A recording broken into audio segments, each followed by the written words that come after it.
This hour of the podcast is exclusively sponsored by my good friends at Advantage Gold. Advantage Gold is a 5-star rated gold company with one-of-a-kind customer service. And when it comes to gold and precious metals, Advantage Gold is the only company I'll work with. Call Advantage Gold today and make sure you let them know that Mark Levin sent you. And now, let's begin. He's here. He's here.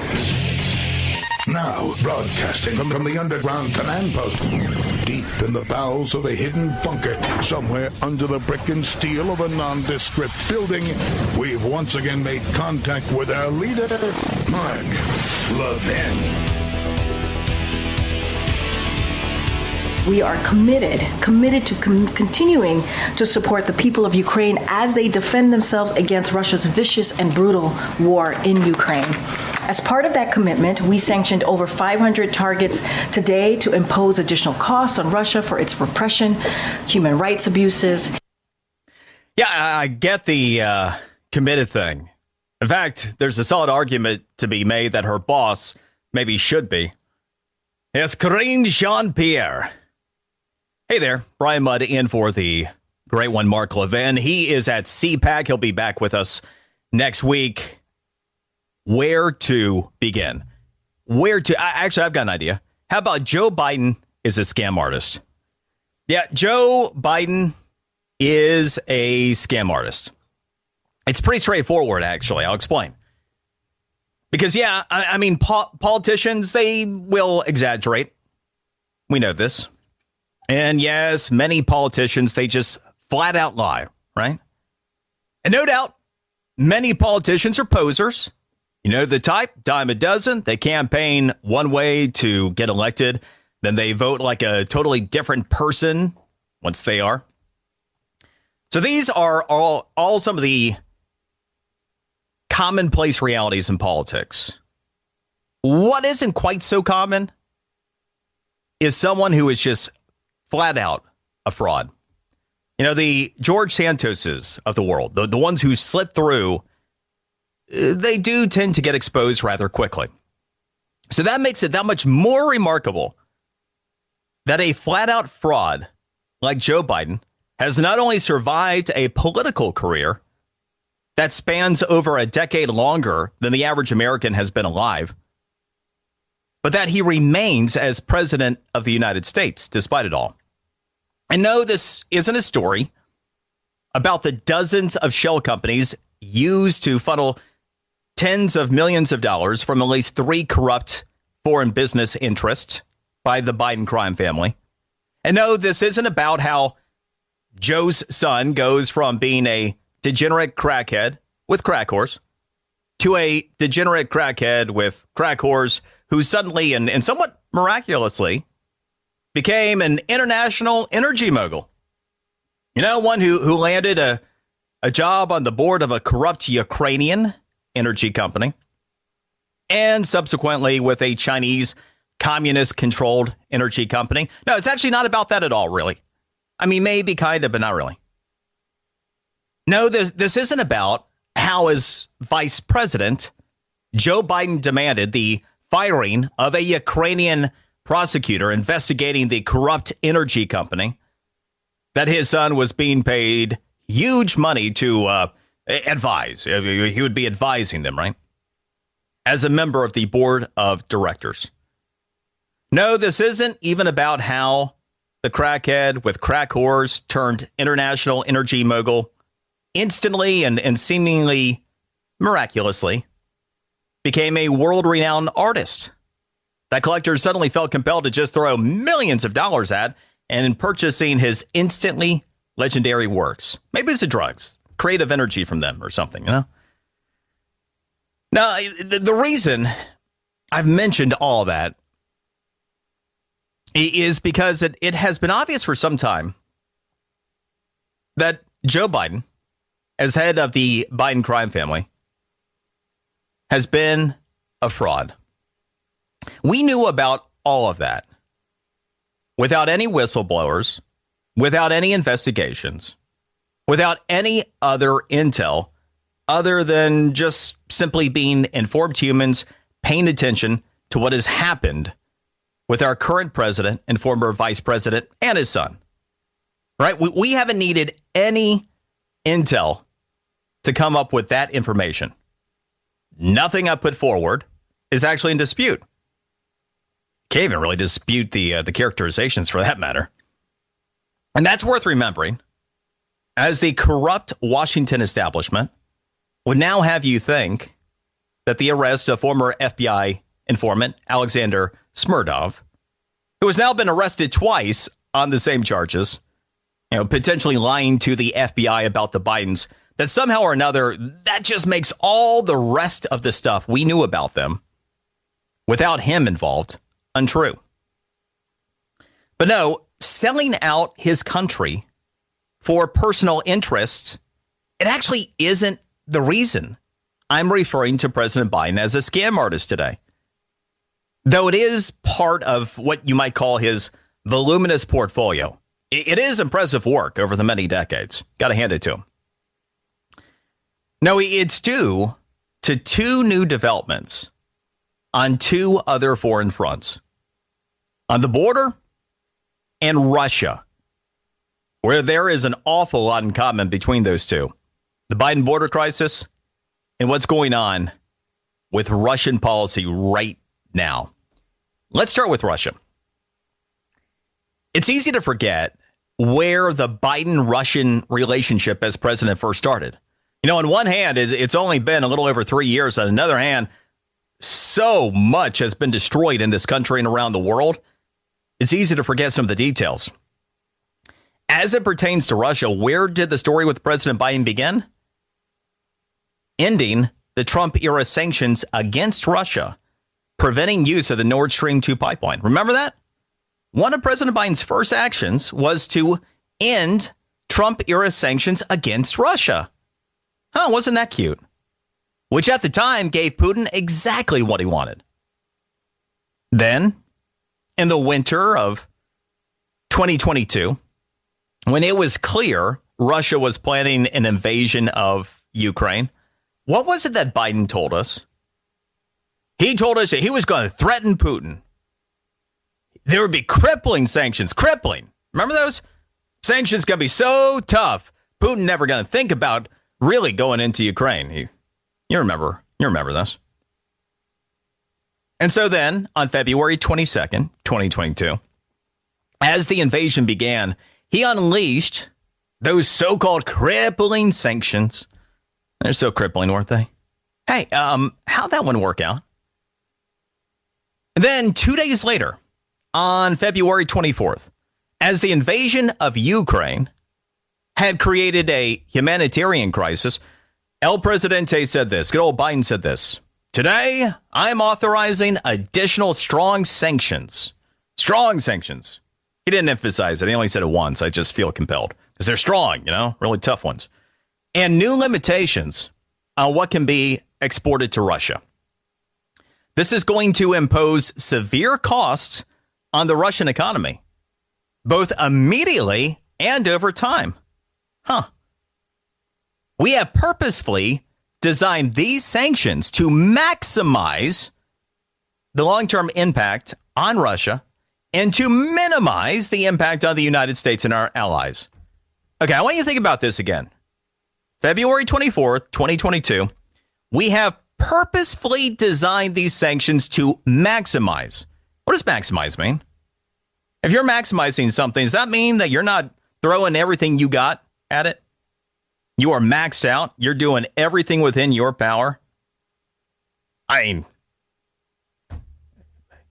call me crazy, but I think that's what it means, right? You're doing as much as you can. So we're doing as much as we can as an administration. Okay, paraphrasing now. To create long-term impact on Russia and to minimize the impact on the United States and our allies. What happened there? I mean, that obviously did the trick, right? It was crippling, just brutal sanctions, maximizing sanctions. 2 days after the Russian invasion of Ukraine started. Okay. So then in September of 2022, at about the time the status quo phase of the war had settled in, where it basically has been ever since, President Biden, this was also when Putin's like, okay, so I'm just going to annex what I want from Ukraine. President Biden went, ooh, no, I'm really going to maximize things now. I'm really going to puff up, get tough here. Now, he decided to drop the hammer on Russia, quoting good old Joe that day. He said, America and its allies are not going to be intimidated by Putin and his reckless words and threats. And with that, he said, the United States, together with our allies and partners, are announcing new sanctions today. Huh. I thought you maximized those back in February 24th. So anyway, after having maximized the sanctions in February, somehow or another in September, we got new sanctions today. These sanctions will impose costs on individuals and entities inside and outside of Russia that provide political or economic support to illegal attempts to change the status of Ukrainian territory. We will rally the international community to both denounce these moves and to hold Russia accountable. Well, thank heavens for that one, right? Man, remember how well that worked? Those amazing sanctions after the maximized sanctions. Okay, so, I mean, you probably remember when Putin apologized for the whole Ukrainian invasion at that point, just retreated the invading forces back to Mother Russia. All right, that didn't exactly work out that way, did it? Okay, so enter into the conversation what Joe Biden announced today.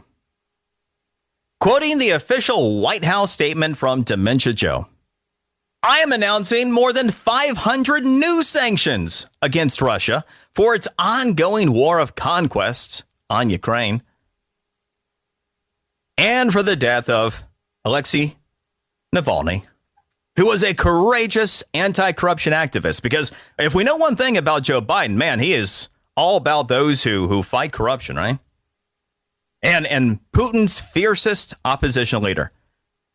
Man, we had maximized sanctions, then we had more sanctions, now we got 500 new sanctions, 2 years removed. I mean, actually, will be tomorrow, 2 years removed from the maximized sanctions that he announced.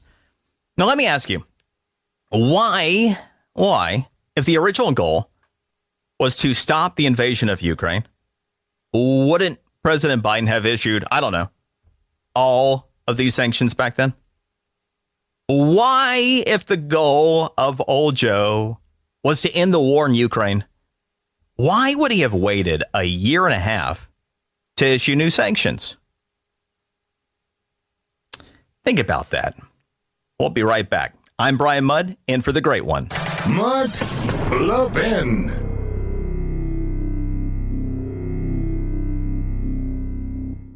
Folks, by the time you finish listening to this message, the U.S. government will print $8,300 in new money. That's every minute. That's $276 new dollars every single second. Money that won't go to defending our nation or improving our roads. It's wiping away the value of your dollar and your savings. I'm Mark Levin, and I have warned Americans about this crisis. That's why I'm recommending to all my listeners, diversify in precious metals while you still can. And the only gold company I strongly support is Advantage Gold, a 5-star rated gold company. They can educate you with the real facts, including why gold may be the single best investment of this decade. Call them right now, folks. 800-900-8000. It's that simple. Tell them Mark Levin sent you, and they'll provide you with a 100% free Golden Shield Wealth Plan to show you exactly how to get started investing in gold right now. Don't wait until it's too late. That's 800-900-8000. 800-900-8000. Call them and remember to tell them you heard it from me, Mark Levin. Performance may vary, of course. Past performance is not necessarily indicative of future results. You should always consult your financial and tax professional. The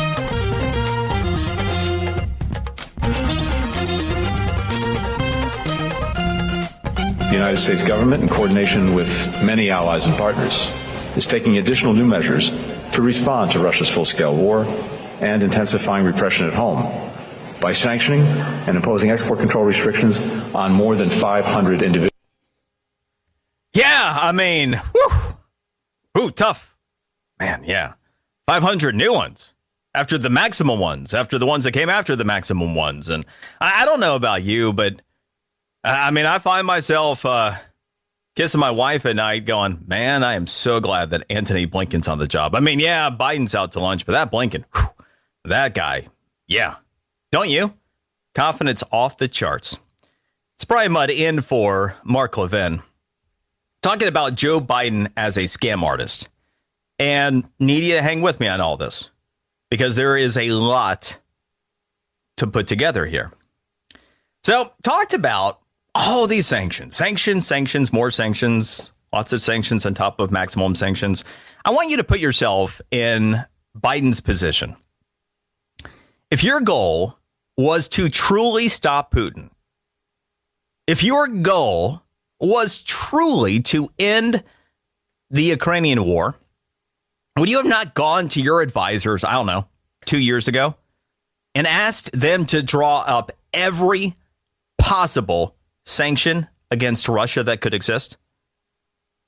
Would you not issue the order and then, I don't know, demand like a thrown into the kitchen sink at that point as well? Really? But wait, there's more, because by now you know full well, no, not one of Biden's symbolic 500 new sanctions. I mean, you know they came up with 500 just because, too, right? Well, that sounds like a good number. Gosh, these people suck.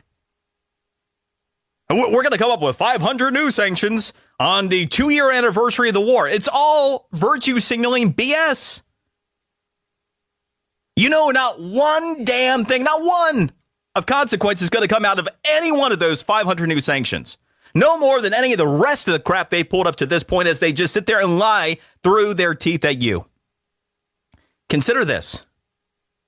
Do you know that Joe Biden still has never really sanctioned the one thing that matters to Russia? What matters to Russia? It's energy, right? Did you know that Joe Biden, not honestly, not truthfully, not meaningfully, not once has sanctioned Russian energy? Do you know what Russia has never been? Richer. No kidding. Russia has never been richer in its country's history than it is right now. Surprise. After all these sanctions. And did you know that you are the one often paying for it? Oh, no kidding. See, here's how the scam works. I mean, Biden is a good scam artist, to give you that. See, Biden prevented direct importing of oil into the United States from Russia. That was one of the sanctions early on, so that he could say he did so. Okay? What has he never sanctioned? Russian energy products into the United States. Nor has he prevented our trading partners from conducting business with them. Yeah, so, interesting, right? Here's what really goes on. And I'm going to bring you CNN. CNN. No kidding. It was just 4 days ago that CNN produced the story that actually spells this out very well. Credit to them. The headline: the Kremlin has never been richer thanks to a U.S. strategic partner. Quoting the CNN story, Russia is entering its third year of war in Ukraine with an unprecedented amount of cash in government coffers, bolstered by a record $37 billion of crude oil sales to India last year. Oh, that's fun. According to new analysis, which concludes that some of the crude was refined by India and then exported to the United States as oil products worth more than $1 billion, this flow of payments, ultimately to Moscow's benefit, comes from India increasing its purchases of Russian crude by over 13 times its pre-war amounts. Oh, just getting started. Back, listen to your calls as well. Brian Mudd in for Mark Levin. Folks, by the time you finish listening to this message, the U.S. government will print $8,300 in new money. That's every minute. That's $276 new dollars every single second. Money that won't go to defending our nation or improving our roads. It's wiping away the value of your dollar and your savings. I'm Mark Levin, and I have warned Americans about this crisis. That's why I'm recommending to all my listeners, diversify in precious metals while you still can. And the only gold company I strongly support is Advantage Gold. a 5-star rated gold company. They can educate you with the real facts, including why gold may be the single best investment of this decade. Call them right now, folks. 800-900-8000. It's that simple. Tell them Mark Levin sent you, and they'll provide you with a 100% free Golden Shield Wealth Plan to show you exactly how to get started investing in gold right now. Don't wait until it's too late. That's 800-900-8000. 800-900-8000. Call them and remember to tell them you heard it from me, Mark Levin. Performance may vary, of course. Past performance is not necessarily indicative of future results. You should always consult your financial and tax professional. Mark Levin, the George S. Patton of Talk Radio. Call him at 877-381-3811. That's 877-381-3811. The White House announcing a new wave of sanctions, 500 sanctions targeting Russia, specifically individuals who are connected to Navalny's imprisonment, as well as the Russian financial sector, military and industrial base. The White House says that this will hit Russian President Vladimir Putin harder as it comes. Yeah, so that is Fox's Alex Hogan there. And yes, we had crippling sanctions. Then we had maximum sanctions. Then we had more sanctions. Today we have 500 sanctions. It is just impressive sanctioning. I don't know about you, but I just sit back and I go, wow, yeah. And look at the results. I mean, they're phenomenal. I mean, Putin just has been knocked back on his ass out of Ukraine. No longer a problem. I mean, no issue. Just working. More effective Biden policy, making the world safer because he's president of the United States. Either that or I don't know. Joe Biden is a scam artist. In fact, I say this in a rather declarative sense. Joe Biden is actually a scam artist. It's a body of work developed over decades in public service. Brian Mudd in for the great one, Mark Levin. Mark is at CPAC, back with us next week. By the way, I'm the host of The Brian Mudd Show, which is hubbed out of my home station, WJNO in West Palm Beach. You can always check me out socially at Brian Mudd Radio. Invite you to check out my podcast, wherever you get your podcast, The Brian Mudd Show. And I'll always love connecting with you and hearing from you. And by the way, speaking of the great one, before Monday and Monday night show, you've got a brand new Life, Liberty, and Levin, 8 o'clock Sunday, Fox News Channel. As always, make sure your DVR is hit. Even if you watch Life, Liberty, and Levin live, go ahead and make sure that DVR is hit. Sunday's guests, Peter Schweitzer and John Yoo. Will be a great show. All right, so as I'm talking about Joe Biden as a scam artist, and all these sanctions and the sham that these sanctions have been, I left off talking about a CNN story from just 4 days ago. They really were doing some great reporting here. And I'm not saying that facetiously. They really were. Walk you back just a little bit. And if you're just joining us, the headline to the CNN story, the Kremlin has never been richer thanks to a U.S. strategic partner.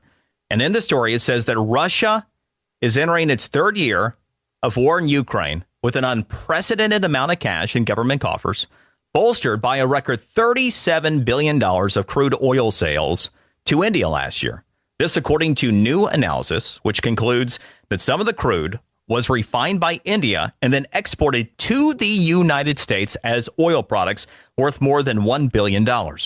This flow of payments, ultimately to Moscow's benefit, comes from India increasing its purchases of Russian crude by over 13 times its pre-war amounts, according to the analysis by the Center for Research on Energy and Clean Air, exclusively shared with CNN. Russian crude sales to India are not subject to sanctions and are entirely legitimate. The net impact of India's crude purchases has been to weaken the pinch Russian President Vladimir Putin feels from oil sanctions. Russia's federal reserves ballooned to a record $320 billion in 2023 and are set to rise further still. Roughly a third of the money was spent on the war in Ukraine last year, according to some analysts, and a greater proportion still is set to finance the conflict in 2024. The funds at the Kremlin's disposal put Moscow in a better position to sustain a lengthy war than Kyiv. Isn't that fun? things that make you go, Think about it. All Biden would have to do is enact sanctions against India for partnering with Russia to end this, or anybody else who would step into India's role. Bottom line is, if you're going to end up taking Russian energy and then you're going to ship it around the world, we're not going to do business with you. That would stop things really quickly. And even then, Biden could still just sanction, I don't know, all refined energy products from entering the United States, but he chooses not to. And again, not one damn of those 500 sanctions today did anything to change this. It is all virtue signaling, 100% of it. And I'm not done. We are still just getting warmed up here. But I want to work in some of your thoughts. Let's go to Lisa in Montana. Lisa, welcome to the show. My call. You had mentioned George Santos, and I want to kind of correlate him with Rosendale here in Montana. I didn't know George Santos. I'd never followed anything in New York. But when all the press was scrutinizing his activity before he'd even gone to trial, which in our country you're innocent until proven guilty, I decided to look into it. And when I looked into it, I found out that George Santos had a 20 to 30% higher voting record, meaning a good conservative voting record, than every other of the Republicans from New York. He was making all the other Republicans look really bad. He had a 100% score in some categories from certain conservative groups, and his worst score was still 30 to 40% better than some of the other Republicans from New York, including Elise Stefanik. So I was really surprised to find that out. And then in Rosendale's situation, it's the same thing. He has a much higher voting record and score for conservative issues than Zinke or Daines, and yet it appears that the crew here in Montana wants to take out Rosendale. They put pressure on him to not move forward with his Senate race, and I find that to be extremely disheartening that it's the Republicans taking out our good, strong conservatives across the country. Well, I mean, it's an interesting train of thought you have there. Like, I'll speak to the Santos situation. It is true that his voting record, if you take a look at a Liberty score, that type of thing, it was a lot higher than other, especially New York Republicans. You mentioned Stefanik, who, is very popular in conservative circles. Yeah, her historical record is that of, somebody who's slightly right of center, certainly not a strong conservative. She has moved to the right more recently, as she is taken up in a leadership position within the House, and as she certainly is cozied up to Trump. Nevertheless, I mean, Santos did what he did, and he was a fraud. And, I do not believe you have the same kind of situation going on in Montana. But, yeah, I mean, look, the conservative litmus test, there are a lot of different ways you can go about that particular test. But a Liberty score is an interesting one to go by. I'll give you that. Let's go to Art in Michigan. Art, welcome to the show. Bart Simpson. Hey, Art. Did you catch that? I did not.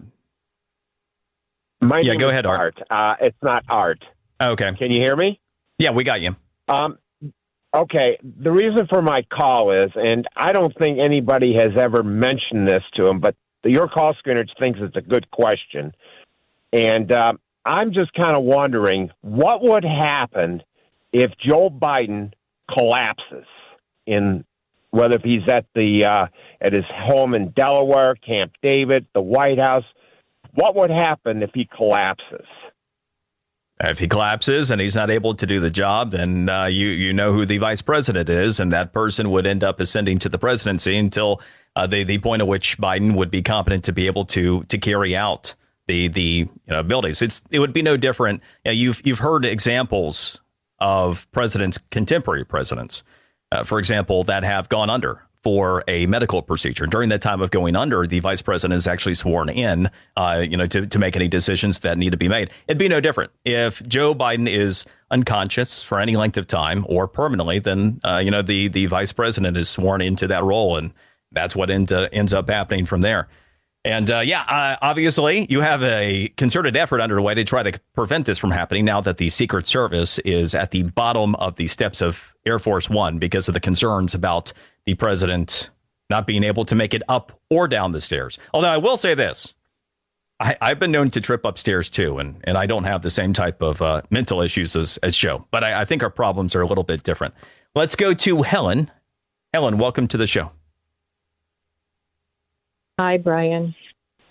Speaking of Biden, the scam artist, in Europe, Ukraine was invaded and attacked by Russia. In the Middle East, Israel was invaded and attacked by the Gazans. Yet the scam artist Biden is trying to force Israel to stop fighting. And yet, to the contrary, why is he not trying to force Ukraine to stop fighting? Oh, this is good. This is very good, Helen. In fact, it ties into where I am going next. And yeah, I mean, I'll just speak a little bit more broadly to the point you're making there. Take, for example, this so-called bipartisan aid package that passed the Senate and that all kinds of pressure is being brought on House Speaker Mike Johnson to bring to a floor vote, which, by the way, he never should. We should never spend one damn other dollar in Ukraine, not one. In that same aid package, there is $14 billion that is also, you've got $60 billion plus that is allocated for Ukraine. You have $14 billion for Israel.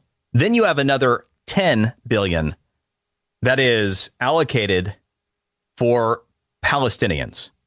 Now, the Palestinians are who exactly? Oh, right. The people who are supportive of Hamas. And does Hamas allow anything to enter that territory without their hands getting on it? Not exactly, right? So what the president wants to do is not only continue to funnel the lion's share of the money into Ukraine. And again, the president being the scam artist he is, I'm going to further this point momentarily. But then you take a look at even the aid that he is wanting to provide to Israel at this point. He wants to provide nearly equal aid to Hamas. So I don't know what we might have mutually enjoyed destruction with our tax dollars doing it. I mean, it's absolutely absurd on so many different levels. And your point about the rest of it is well taken, too. As I've said many times, on this show, the entire world is less safe because Joe Biden is president of the United States. The moment that Afghanistan collapsed, you saw the chain reaction. Everything happened. And no doubt that you never have Hamas entering Israel. You certainly never have Russia entering Ukraine. You wouldn't have the border crisis that we have. All of the crises that exist not only are a result of Joe Biden being president of the United States, but in many respects were done at the order of Joe Biden as president of the United States. One of the important points I made, the onset of this hour, in setting up Joe Biden as a scam artist, is one of his first actions rescinding sanctions against Russia. Think about it for a moment. A priority of President Biden, you get into office, day one, what do you start doing? Taking down President Trump's border policy. So you have an open border and you begin that crisis. And to take down sanctions against Russia. Why exactly? So you start to begin to piece some of these things together. They are all part of the larger body of work by this president. So I'm going to next take you to a story that I first brought you March 4th of 2022, entitled, "Is the U.S. Really Still Importing Russian Oil?" I'm going to establish a couple of points that I've mentioned. We're going to piece this whole thing together next. I'm Brian Mudd, in for the great one. Mark Levin.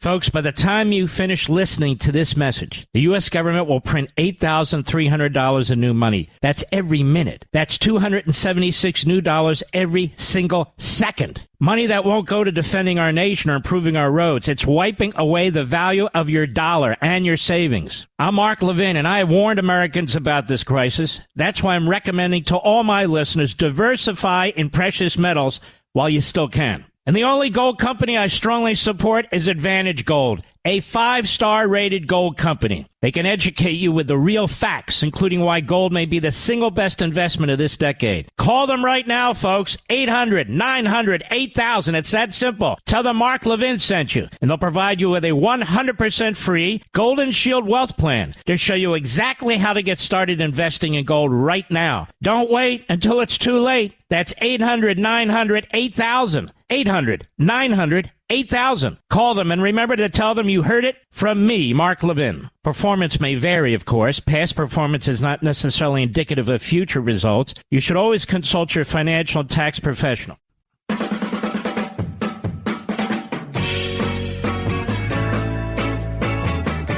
House of Representatives must pass the bipartisan national security bill.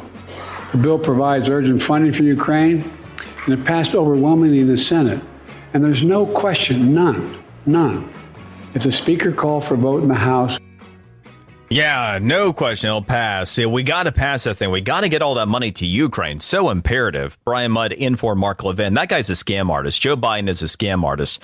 So I want to walk you to a story I first brought you March 4th of 2022 entitled, "Is the U.S. really still importing Russian oil?" And in my story, I said this. I said, as of today, the Biden administration has not placed any sanctions on the importing of Russian energy. That means importing Russian oil remains legal in the United States, and shipments continue to arrive daily. In fact, the only thing President Biden has done since becoming president is dramatically raise the influence of Russia over the energy markets, and specifically to make the U.S. more reliant on Russian energy. Under the Trump administration, Russia wasn't even a top 10 energy trader with the United States. Under the Biden administration, petroleum imports into the United States have risen by greater than 400%. According to the most recent government reporting, Russia is currently the third leading supplier of U.S. energy, having recently passed Saudi Arabia for that distinction. The reason this has happened is due to Biden's week 1 executive orders limiting domestic energy production and distribution. With U.S. production and distribution being limited by the Biden administration, but with demand for energy growing, energy must come from somewhere, and there aren't many options around the world to replace that energy. Outside the U.S., the biggest bloc is OPEC. However, the cartel collectively regulates the amount of energy they'll produce at any time. The OPEC countries made clear that they're thrilled with the highest price for oil in over a decade when they decided not to increase production levels, knowing that it would help lower prices. If the world's top producer, the United States, is inhibited by its own government, and if the OPEC nations have voted not to increase supply, where's that energy coming from? Russia has been and is the biggest beneficiary of the restrictive policy. Okay? All that has changed since that policy was in place 2 years ago is that Russia now funnels its oil products through India. That's all that's changed. Biden ended U.S. energy independence, making Americans poor and Russia richer, with you literally buying Russian oil and financing their war and not even realizing it. Biden virtue signals with sanctions, but never issues ones that really matter. Never has. And what is it that he wants from you? Oh, that's right. More money for Ukraine. We're going to have more money for Ukraine. Doesn't seem like he's very interested in ending the war, does it? So there are two sides to stories and one side to facts. Does anyone else find it, I don't know, at least a little bit curious, given the established facts, that Biden wants to continue to funnel tens of billions of your tax dollars into Ukraine? The very country where his crackhead son was paid millions of dollars by a corrupt energy company. The very country where Biden had oversight as vice president. The very country where he had an anti-corruption prosecutor fired over the threat of losing U.S. foreign aid while vice president. It's all a coincidence, right? All a coincidence. Or, in the event it's not, Joe Biden is a scam artist. You know, I'm sure it was just a oversight this time with the 500 new sanctions that we still have India processing Russian energy and sending it to us. Oh, but then there's the border scam, and I've got that for you next. Brian Mudd in for the great one, Mark Levin. This segment of the podcast is exclusively sponsored by Pure Talk. Pure Talk offers great coverage and can save your family money on your wireless bill every single month. Go to puretalk.com to find the plan that's right for you. Thank you again for listening, and thank you so much for this sponsorship, Pure Talk. He's here. He's here. Now, broadcasting from the underground command post, deep in the bowels of a hidden bunker, somewhere under the brick and steel of a nondescript building, we've once again made contact with our leader, Mark Levin. It was 1 week ago that opposition leader Alexei Navalny died in a Russian jail. Now, a spokesperson for Navalny says that a Russian investigator called his mother, giving her an ultimatum, 3 hours to decide, essentially agree to a private funeral where Navalny will be buried. Yeah, or just be buried, where they sent him to die in the first place. Now, Fox's Alex Hogan reporting there. Brian Mudd in for Mark Levin. Mark is at CPAC. He's back with us next week.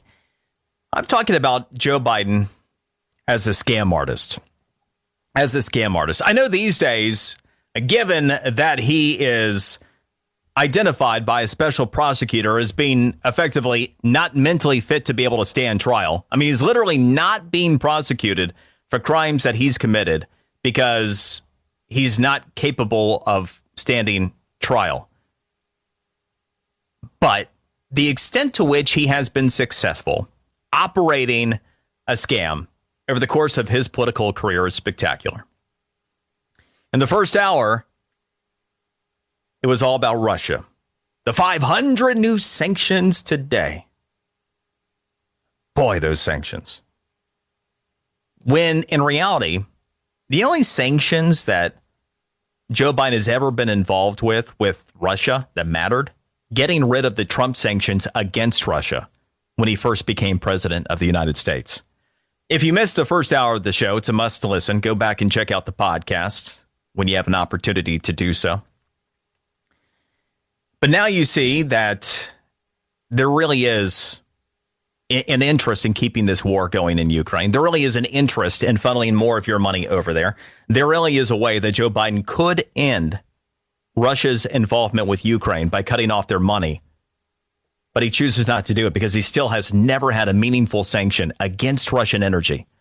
And it's a fact that even CNN is reporting on that Russia has never been richer than it is right now. And that Russian energy is still coming into the United States via India. You're still buying and paying and financing Putin's war. And you know that Biden and company know about all this. So they want you to continue to fund the war in Ukraine while they want you to continue to fund Russia's involvement in the war. While they want you to give money to Israel, sure, but also at the same time, effectively give money to Hamas. All things to make you go, So again, check out the first hour if you missed it. Now let's talk about the border, because Joe Biden is also a scam artist when it comes to the border. Much like Dementia Joe's Russian policy, there are so many similarities here, starting with executive actions that he took early on.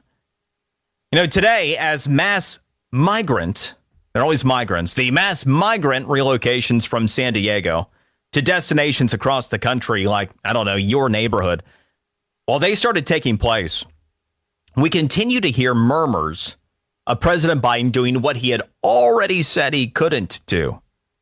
Use executive orders to stem the border crisis that he created, right? I mean, you've heard this over the past few days. President Biden considering all these new executive actions. Now, he's not done anything yet. There's a lot of pressure on his left to keep the status quo open border situation going. But he realizes what a political loser it is as well. And so he's trying to figure out the best way to navigate that situation. But of course, this whole thing is entirely a scam. Joe Biden, the scam artist, has always been lying about this, and none of it's complicated. The Joe Biden border scam started on January 20th, 2021, the first day that he was president. I mean, that is the day that he signed an executive order to end the construction of the southern border wall, something that not only stopped what had been effective by the Trump administration, but actually ended up costing us as taxpayers over $4 billion more to stop it than it would have just to let the thing continue to be built. That's how bent he was on making sure that his objective for an open border was achieved. It was also on January 22nd, 2021, the first day that Joe Biden was president, that he signed a separate executive order to end President Trump's Remain in Mexico policy. Okay, so we got to end construction of the border wall. We've got to end the Remain in Mexico policy. Then it was on February 2nd, 2021, just 12 days into his presidency, that Joe Biden signed the executive order mandating Border Patrol shift policies from border security to processing and relocating asylum seekers into the interior. Now, the current border crisis was literally ordered. Think about this. It wasn't just allowed.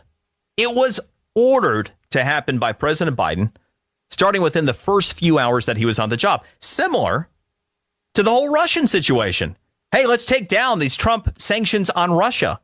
Hey, let's open the southern border. Spending whatever taxpayer money we have to do to make sure this border is as open as possible, and now. All he has ever had to do to stop the crisis is just simply to reinstate the orders that he struck down. You'll even hear this. The Wall Street Journal, you talk about some posers there. They even put out a piece over the past couple of days. You'll hear this. Oh, Joe Biden, if he really does get tough on border policy, he won't be successful. There are going to be all kinds of legal challenges. Hey, guys, this just in. We had all of those legal challenges with the Trump executive actions. And guess what? All the executive actions that were in place the day that Joe Biden became president of the United States, every last one of them survived those legal challenges. It is such a BS argument by everybody associated with this. Oh, if Joe Biden can't, he really can't do this. And I mean, it is remarkable the extent to which your godless souls and slanderous news media just sits back and lies to you. But anyway, while it remains to be seen what Biden will do and the potential backtracking on his devastating border policies, if anything, there remains the other issue that's also not complicated here. What should be done with those that are already here? Yesterday, I thought this was interesting. Sinclair Media, they polled the most straightforward question that I've ever seen on the topic of deportation. And the answer was as clear as it is obvious. You know, most of the time, the questions are worded, the warm and fluffy migrants who only mean to be good humans on this planet, should we deport them? You know, you'll get some kind of question from a pollster worded that way. No, Sinclair, they asked an honest question. Should people who cross the U.S. border illegally be deported? What do you think? Wait, what do you think? Should people who cross the U.S. border illegally be deported? Guess what the answer was to that question? When asked appropriately, 97% of respondents said yes. 97%. Imagine that. Yet, with millions of illegal immigrants entering annually under Biden's open border, you know how many are being deported? We only had 142,500 deportations over the past year. We have significantly more illegal border crossers in a month than total deportations in a year. And no, asylum seekers are not here legitimately. This was something that I talked about the last time I was with you on the show 3 weeks ago, the February 2nd. Go check out that show if you need to. Over 97% of asylum seekers, over 97% are nothing more than illegal immigrants that are scamming the system. They're federal criminals that most commonly steal resources from taxpayers. See, the way the asylum system works, and this is part of why there's not an honest conversation about this, international asylum law says this: you are evading the country that is repressing you. That means the next country that you step foot in is where your asylum claim would be legitimate. It is literally not possible for anybody other than a Mexican to come across our southern border and have a legitimate asylum claim. It is not possible. Because the only other way you can have a legitimate asylum claim is if you're a refugee that is brought directly into the United States from wherever a refugee is being brought in from. By definition, only a Mexican could have a legitimate asylum claim in the United States. So you hear about all the asylum seekers and everything. Over 97% are nothing more than thug illegal immigrants. They're thugs. They're federal criminals. And they're not only federal criminals that most commonly steal resources from taxpayers via the cost of processing and relocating them to a location near you, but they're also federal criminals that then steal additional resources from you, as most end up immediately on government assistance programs. So they're federal criminals that then commit additional crimes, because over a quarter of all federal crimes are now committed by illegal immigrants. As I also mentioned to you recently, imagine this, illegal immigrants, asylum seekers, over 9 times more likely to commit a federal crime than a legal citizen. Imagine that. Imagine that. Somebody's first act was to come here illegally. They might be far more inclined to commit crimes once they get. They might not actually respect our laws once they get here. Who would have known? Huh. So if you want to eliminate over a quarter of all federal crimes, all you've got to do is eliminate the border crisis and deport illegal immigrants. That's all independent, of course, of the steady contingent of, oh, look at this, Chinese, Yemenis, all kinds of related military-age people that Biden is letting in, and whatever their intentions are, which I'm sure are good, right? And isn't it nice to think that we'll be paying for the Chinese, the Yemenis, all these military-age men that are coming over to carry out whatever it is that they've been sent here to do? I mean, that's one thing that'd be different between, like whatever will be in 9/11, is that we weren't, as taxpayers, actually paying for the terrorists to carry things out. In this particular case, we are actually paying to facilitate all the illegal crimes that are already committed against us over a quarter of all federal crime, and whatever will be. See, that can make you feel good. Thank you, Joe Biden. So, as I mentioned on the February 2nd show, raped, pillaged, and abused.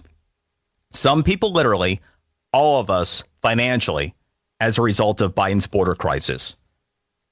I'll pick up there next. I'm Brian Mudd, in for the great one. Mark Levin.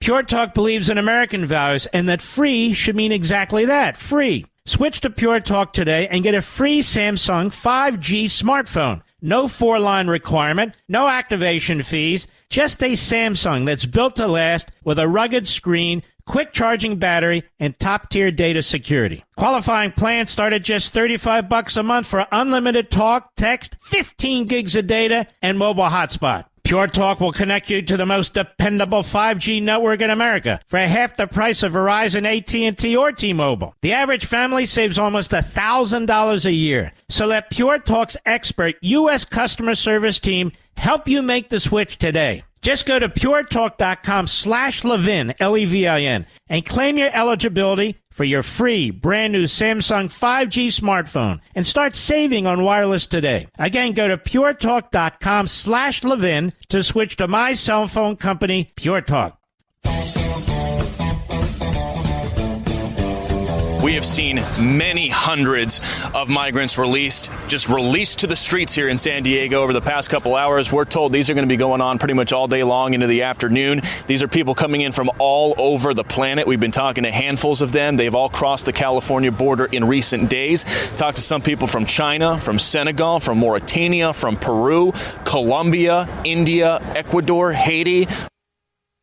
Yeah, that is Fox's Bill Malugin. You can't make it up. And then almost right on cue. And it's almost chilling how right on cue this is. Brian Mudd in for Mark Levin. The last thing I set up before the break was raped, pillaged, and abused. And I said some people, literally, and all of us financially, as a result of Biden's border crisis. Well, this just in. There's been an arrest in the murder of the University of Georgia nursing student. And guess what? Not a U.S. citizen. Not a U.S. citizen.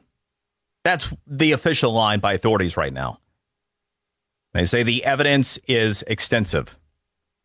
So yes, there's an arrest that is not a U.S. citizen. Mentioned that over a quarter of all federal crime is now committed by illegal immigrants.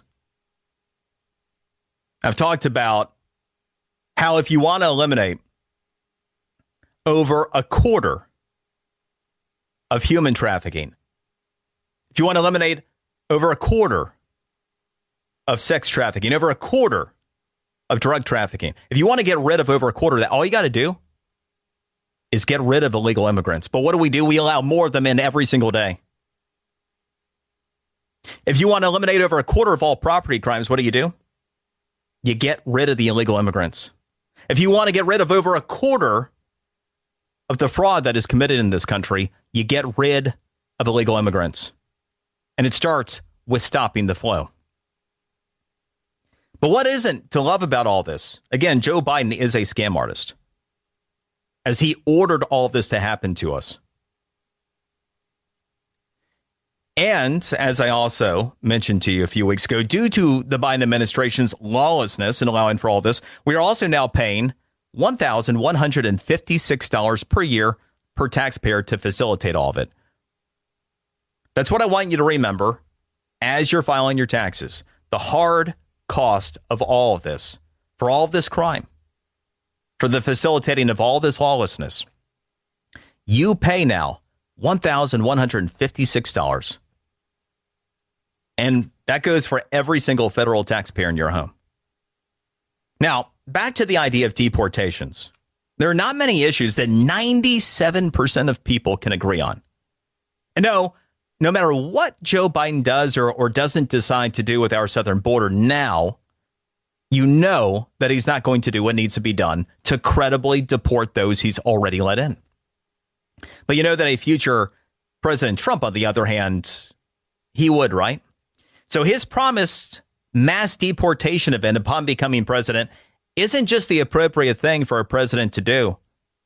It happens to be an overwhelmingly politically popular thing for him to do, which runs counter, by the way, to most of the media coverage of this. This from the Washington Post yesterday. Trump has made similar promises and has used inflammatory smears since his 2016 campaign. Don't you love that? It's an inflammatory smear now to say that we are going to deport illegal immigrants. But he, his aides, and his allies say a second term in office would be more effective in operating the levers of the federal bureaucracy and less valuable to internal resistance. During his term, former officials said Trump learned to install more officials at the Department of Homeland Security who would carry out his orders instead of trying to curb his impulses. While advisors agree on border security, building a wall on the southern border and deporting migrants who have committed crimes after entering the country as winning political issues, one advisor expressed concern that promising to deport massive numbers of people who haven't been convicted of a crime could hurt Trump in a general election campaign. False.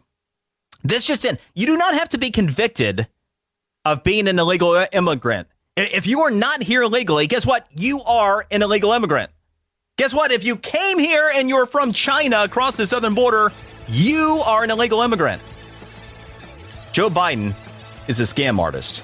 Brian Mudd in for Mark Levin.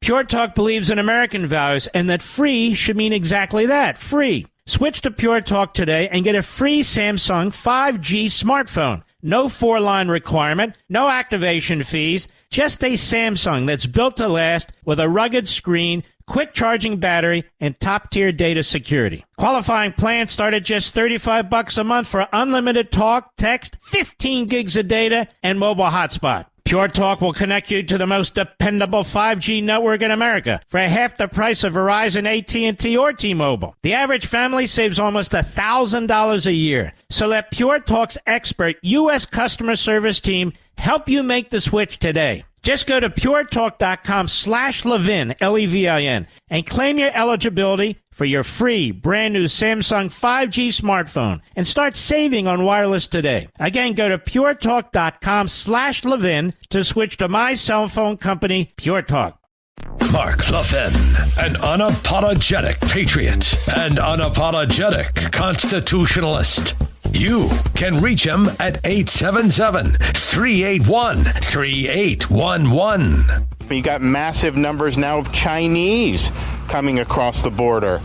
This is incredible that we'd be allowing people from all over the world who we have no idea who they are across the border. It is not possible for a legitimate asylum seeker from China to come across the southern border. Every single one of them is an illegal immigrant. And yet every single day we're letting them in. And what do you think the motivations are? By the way, Florida Governor Ron DeSantis there. And ever since he dropped out, he's back to being a great governor of Florida, which, given where I derive from, I'm thrilled to see back in the saddle, the governor. And he was involved in a whole lot more today, including deploying more resources from Florida to the southern border. Brian Mudd in for Mark Levin. By the way, I am the host of the Brian Mudd Show. WJNO in West Palm Beach is my hub. I can be followed socially at Brian Mudd Radio. Check out my podcast, The Brian Mudd Show, wherever you get your podcasts. And it is always an honor and a pleasure to be here with you. I have always enjoyed my time guest hosting for the great one who's at CPAC and will be back with us on Monday. Now, I'm talking about the scam artist that is Joe Biden.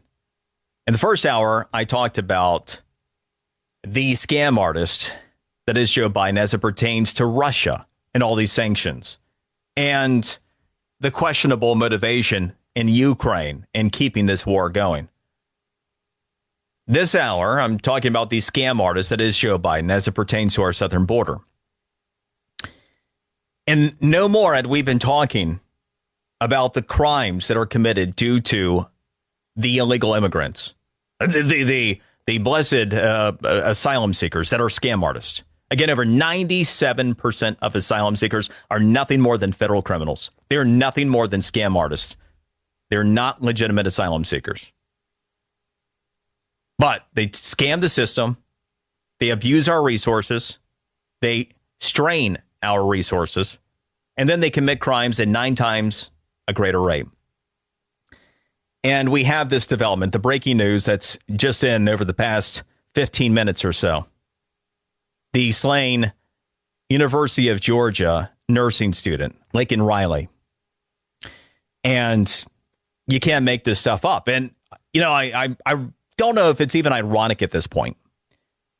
The very first thing I thought of, knowing everything that I know and everything that I cover and everything that I bring to you informationally on crimes committed by illegal immigrants and how pervasive it is, as soon as I heard of this slaying, that's immediately where my mind went. I wonder if this was an illegal immigrant. So here is what we know. Police have arrested and charged Jose Antonio Ibarra with malice murder, felony murder, aggravated battery, aggravated assault, false imprisonment, kidnapping, hindering the 911 call, and concealing the death of another. And while they said they don't know the exact status of the authorities, the University of Georgia police, they don't know the exact status. They know he's not a U.S. citizen. They believe he's from Venezuela. Got this? You have somebody who lacks legal status, a young man who lacks legal status from Venezuela, who police say they have extensive evidence in the horrific assault and murder of this young nursing student.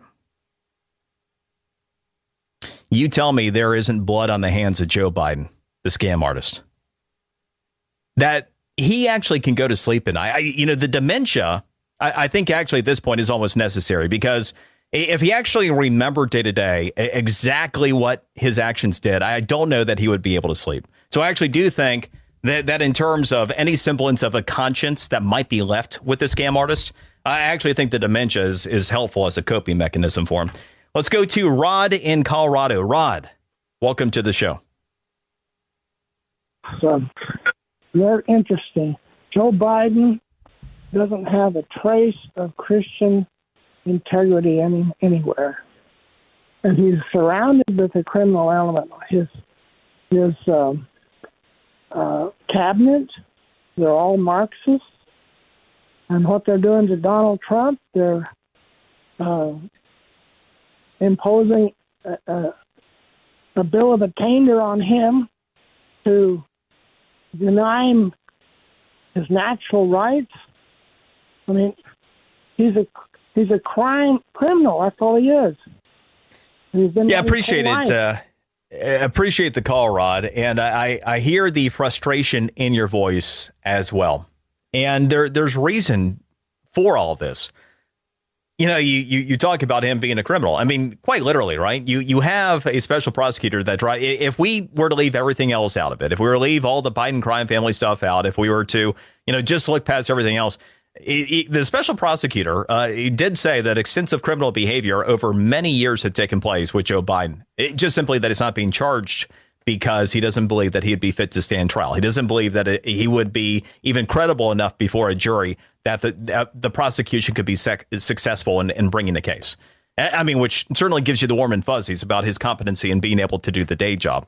But yes, the elements that are around him as well. But there are a couple of points that are here that are instructive. And, they're almost competing at this point. On one hand, it's real easy to take a look at just how pathetic Joe Biden is. I mean, from a viability standpoint, where he is clearly very seriously in mental decline, and Lord knows the extent of his competency one day to the next. But on the other hand, it's easy to undersell his longer range mission and the intent behind it. There's no question that the desire to surround himself with all the Marxists from the Obama administration, that's a choice. There's no question that a day one priority to eliminate Russian sanctions and to eliminate President Trump's very successful border policy to open up the border, there's no doubt but that there is significant intent behind those types of actions. There's no doubt that as Joe Biden has issued all these sanctions, including, remember, maximum sanctions right after the Russian invasion of Ukraine, Joe Biden said that we were issuing maximum sanctions before issuing more sanctions, before today issuing 500 more sanctions, not one of which still has dealt with anything that remotely matters when it comes to Russia, which is oil policy. And again, Russia has never been richer than it is right now. And Americans are literally paying for it. All at Joe Biden's directive. So the intent of his policy is very much there. And I do think that's an instructive point, too. The viability concerns are one thing, but the nefarious actions, the intent behind those nefarious actions, and no doubt about those. Let's go to Rick in my neck of the woods. Rick from Boca Raton. Welcome to the show. Hi, Brian. Thank you for taking my call. You and I had the great I had the great pleasure of meeting you at the Rick Scott event about a year ago in West Palm Beach. Perhaps you'll recall. It was a great event. I appreciate you listening.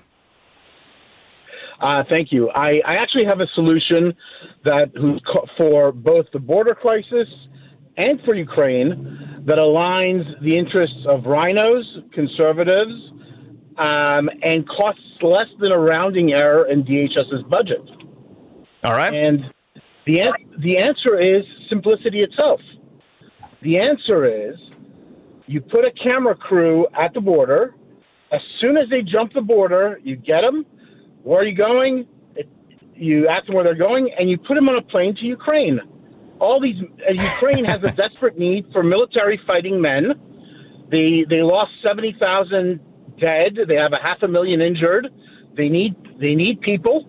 They need young men to fight.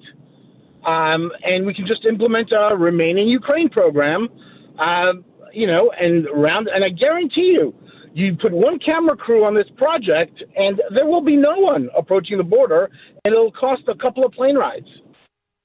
Remain in Ukraine. That's amazing. Rick, I appreciate the thought. I love the notion behind that. It is a stroke of brilliance. And I do believe that if we had a remain in Ukraine policy in place where we deported to Ukraine, the front lines, you probably would see a decline at our southern border rather quickly.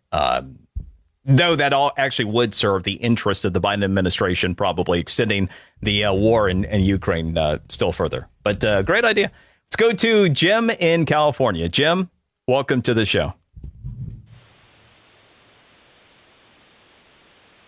Hey, Jim. All right.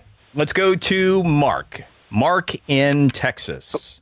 Hey, Mark. Welcome to the show. Hello. Hi, Brian. Thanks for taking my call. You bet. I appreciate all the points. You're making tonight. Very informative. But I wanted to mention this to you. If you've immigrated to this country, you haven't done anything wrong. You've filled out the paperwork and come in through the front door. I'm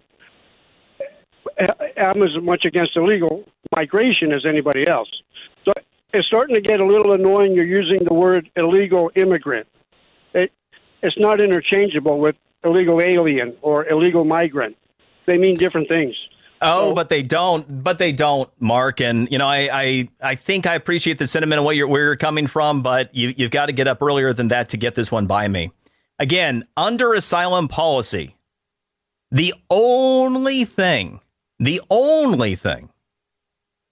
that counts as asylum is escaping the country that you are repressed by and arriving in another country where you can declare your asylum.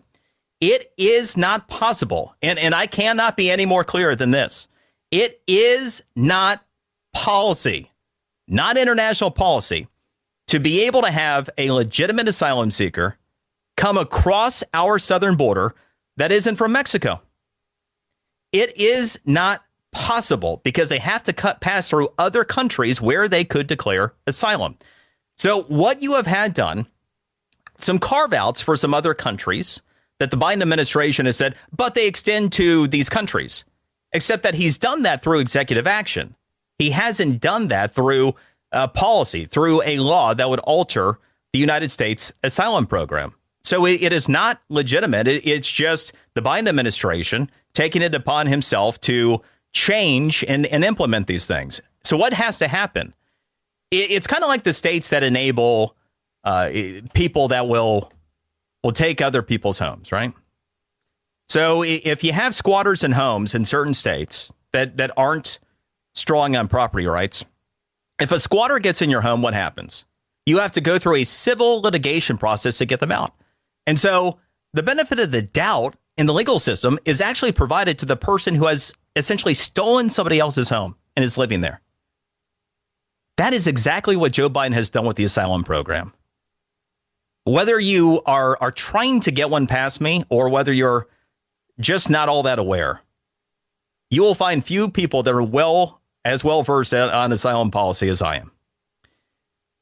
And the reality is they've taught, and actually I would invite you to go back to the show I did 3 weeks ago because I went chapter and verse on all this, explain how all this came to be, how all this happens.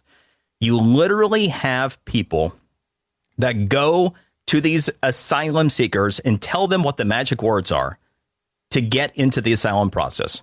So they bring them into this country. They say, yeah, asylum. And even if they're from China, they said the magic word China or asylum, and now they're on U.S. soil. So what happens? Well, now they're part of the legal process.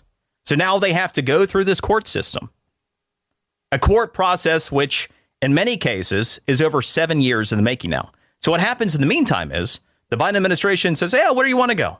Oh, I want to go to Mark's neighborhood. So they pay to send the illegal immigrant from China or wherever to Mark's neighborhood. Get them set up on government programs once the Chinese actors get there. And then we wait for this whole process to play out. Meanwhile, most of these quote unquote asylum seekers never show up when their court date finally arrives. Overwhelming majority never do. That instantly makes them illegal immigrants. And then a majority from there don't end up getting granted asylum by the judges because, again, they're not legitimate asylum seekers. There are two sides to stories, one side to facts, no conflating. It's a bunch of nonsense. I'm Brian Mudd. in for the great one. Mark Levin.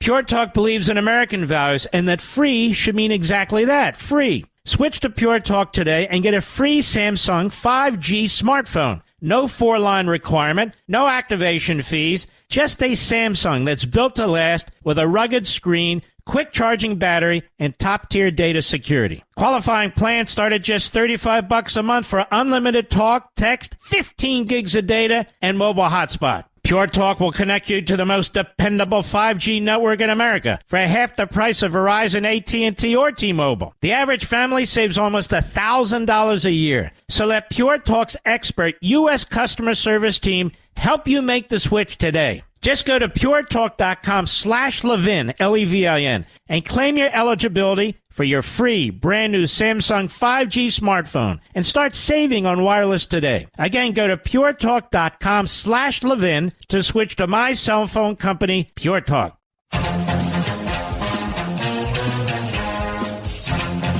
He did say that he has been working with his attorneys, trying to understand what executive action would be upheld in the courts and would be constitutional.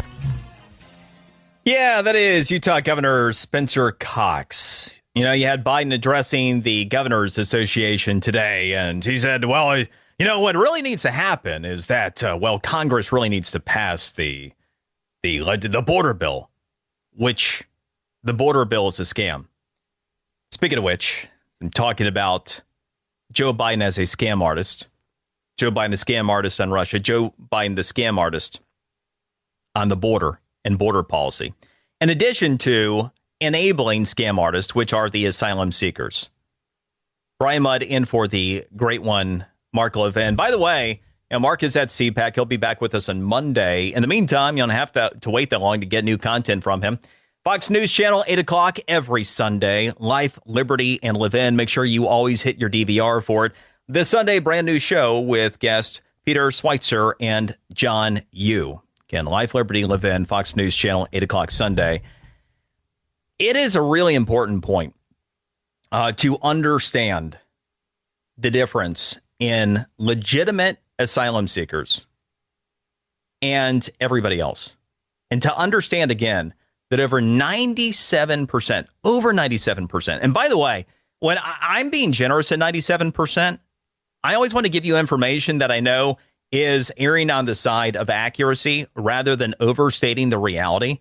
When I've actually done some initial calculations, like you can go and check the ethnicity, the estimated ethnicity, because in many cases, you don't even have these people that are being processed that have known destinations. And again, when they don't have documentation, they can lie and say anything they want, right? And so, yeah, I'm from here. Oh, okay. Are you really from there? Is there really any way? So you don't even know, right? I mean, the whole thing is just a sham. But to understand how the system is being gamed, that is critical in all this. Looks like over 99% of the asylum seekers are really nothing more than illegal immigrants, and they know it. Asylum means something. Means you're fleeing a country. Doesn't mean that you get a free pass to American goodies and, I don't know, to spy on the U.S. Hey, by the way, the UN is funding illegal immigration into the U.S. I'll tell you about it next. Brian Mudd in for the great one, Mark Levin.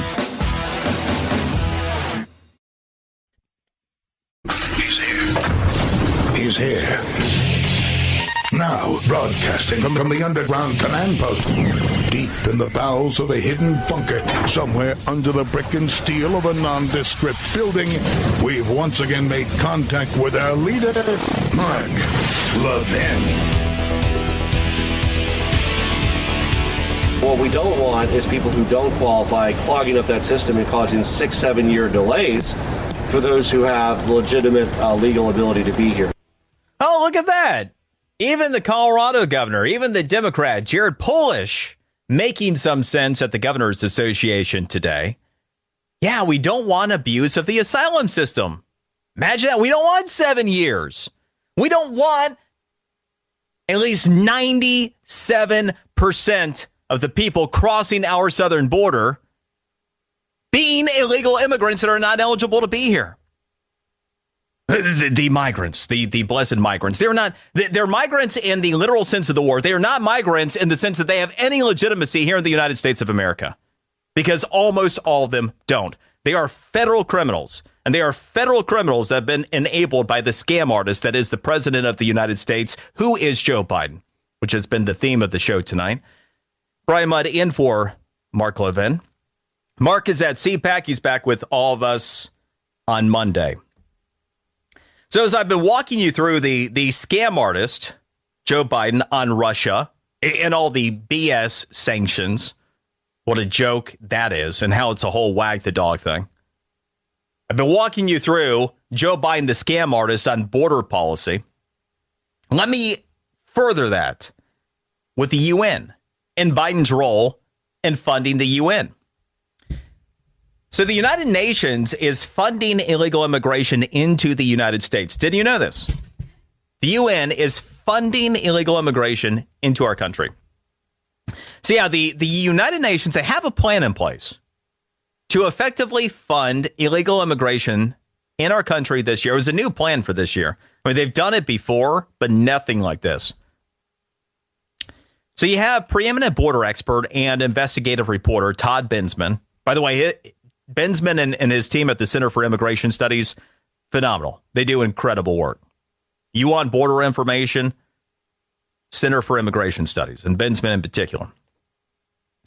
So anyway, recently they provided a detailed analysis of a UN program that is designed to, look at this, directly help fund illegal immigration into our country. But while there's a new plan in place for the UN to funnel U.S. taxpayer money into a program that essentially facilitates illegal immigration, it's far from the first time they have used your money to help assist the migration effort. So I'm going to first show you how this has developed over time. In 2021, as President Biden took office, the UN went, this is opportunity time. We can institute our agenda now. We got Biden in office. So the United Nations in 2021 started a program to provide debit cards to migrant families in Mexico, which were en route to our southern border.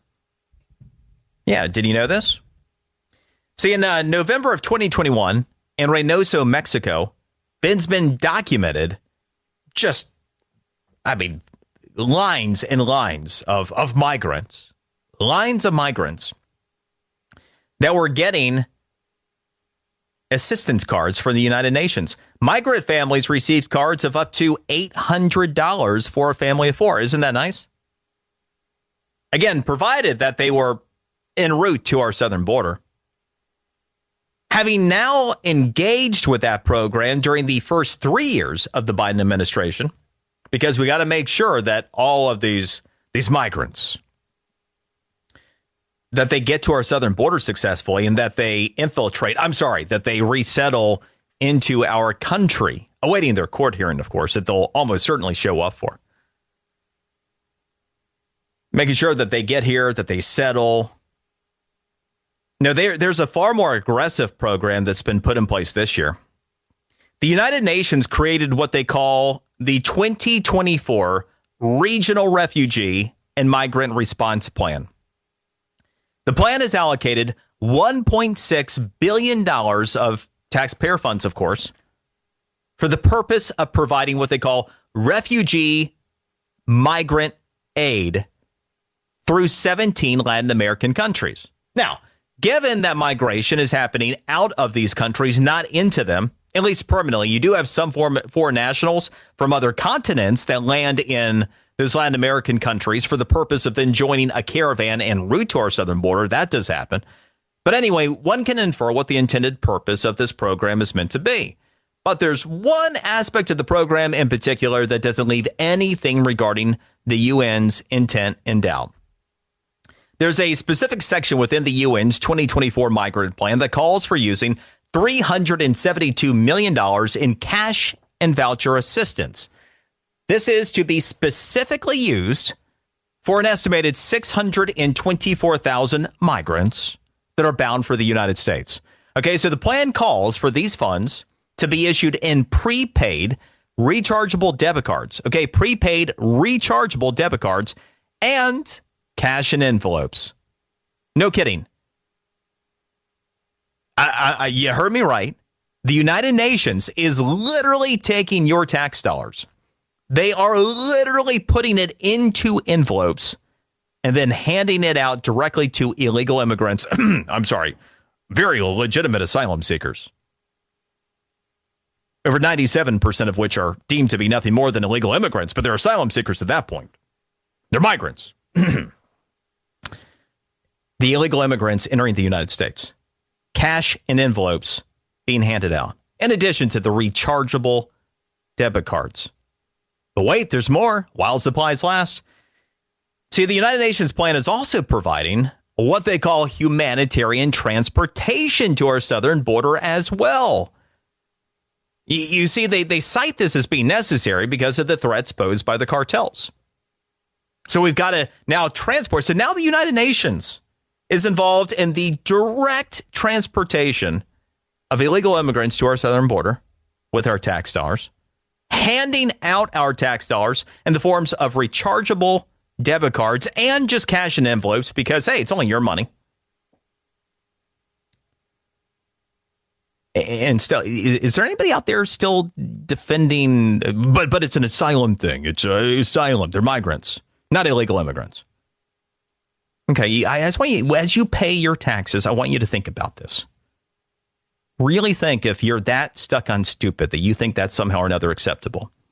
But anyway, that's not where the story ends.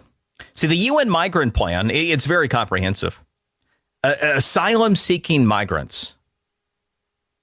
They are provided assistance to help settle because we can't just help get them to our southern border or directly take them there. We can't just give them cash, your money in hand as they cross the border. We've got to make sure that the United Nations with your tax dollars continues to fund them while they're here, while they also are on government assistance programs paid for by you, of course. You see, the cards that are rechargeable, that $800 for a family of four, it's not necessarily a 1 month thing. That becomes a monthly stipend now. The cards are being automatically credited by the United Nations with your money monthly.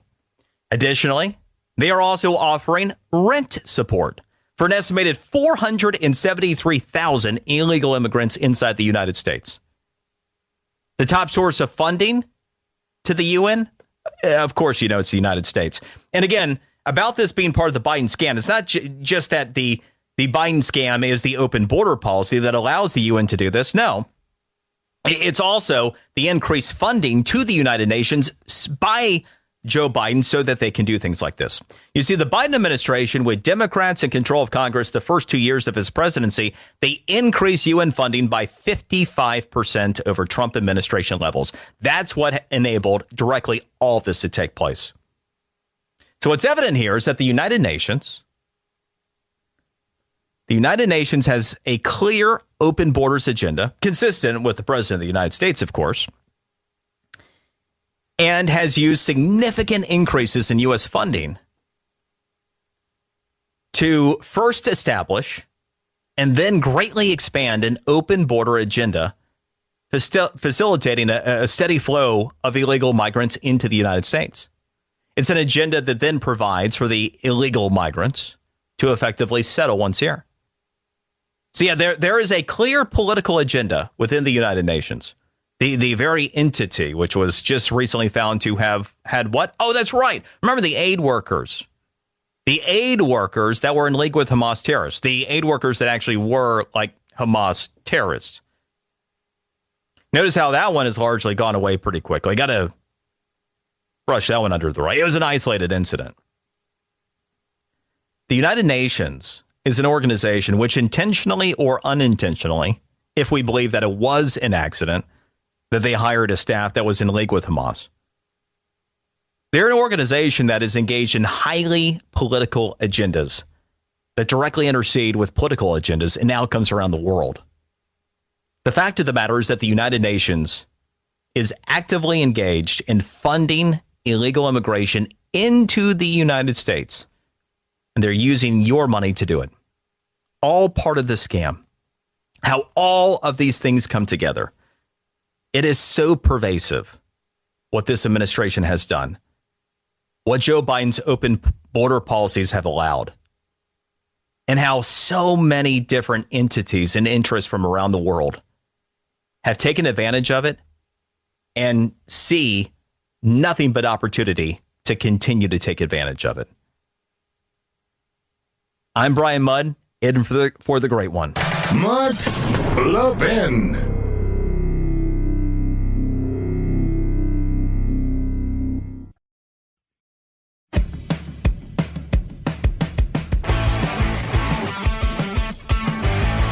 What's interesting, we have not met one person from Mexico out here, not a single person.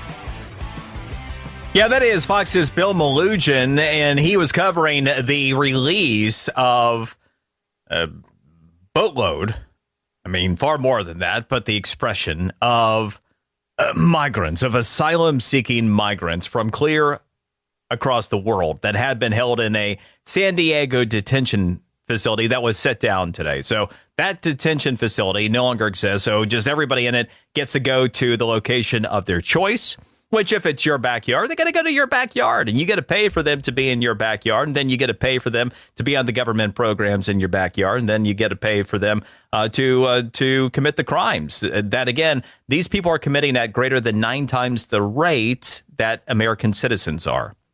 Oh, by the way, good times. Again, it matters where they come from. Credit Bill Melugin for actually knowing a thing or two, rather than, oh, they're asylum seekers, they're migrants. No. They're federal criminals that are scamming the asylum system. Unless you think squatters and homes are legitimate until they're proven not legitimate for having stolen a home in the courts, you have to be that intellectually dishonest to think these people are legitimate asylum seekers. They are federal criminals and scam artists. Everything else is bullcrap. Now, I've been talking about the scam artist that is Joe Biden. I've been talking about the scam that he has been running most recently with the United Nations. We got to keep them funded, right? Let's talk about what happens once the United Nations helps get them to our southern border with our money, and then gives the money across the southern border and gives them money for rent assistance and monthly stipends, in addition to all the other government benefits they get from us.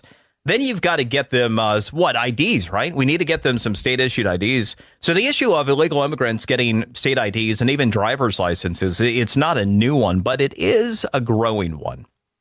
In fact, you're most likely going to be surprised by how many sanctuary states there are in comparison to the number of states that will issue IDs to illegal immigrants, because it's far from being just an issue that is exclusive to whatever is happening in sanctuary states and cities.